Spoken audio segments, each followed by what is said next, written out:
Hi, I'm Nikki and I have served on a couple impact teams here at Crossroads. Most recently, I served at the SSFAC, which is Social Services for the Arab Community, Coffee and Conversation. So last year I was looking for an impact team to be a part of, and I hadn't made up my mind, and I tend to be a little introverted, so I like to pick opportunities where I can just serve and not interact. And I went to the table and I was looking for something like I had done in the past, like gardening or weeding or something like that. And Jen Hughey said, you know, they could use some people at the Coffee and Conversation at SSFAC. And I immediately started to freak out.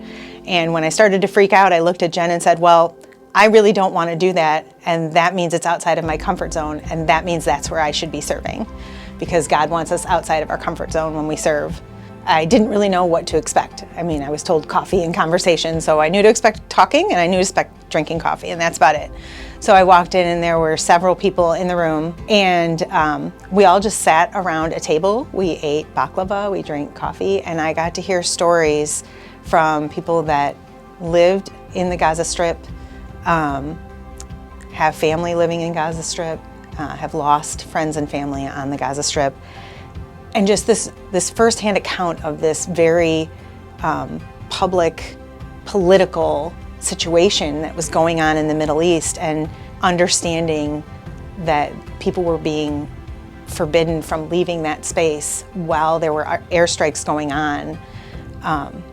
It really shocked me. And it's not as if I didn't understand how awful it was. Talking to these people, like, you walk in the room and they look like, you know, average people that you meet, neighbors that you meet, and you have no idea the weight they're carrying. I'm really glad that I was pushed to go outside my comfort zone and to be a part of that. If I had been given my choice, I would have done something where I didn't speak to another person, I didn't learn anything new, I was just being helpful. But by going to SSFAC and talking to refugees and hearing their stories, it changed my perspective on everything, and it made me so much more aware of what's going on outside of my little world and my little community. And really all that the people that I was talking to expected of me was to listen and to be compassionate and to offer prayer.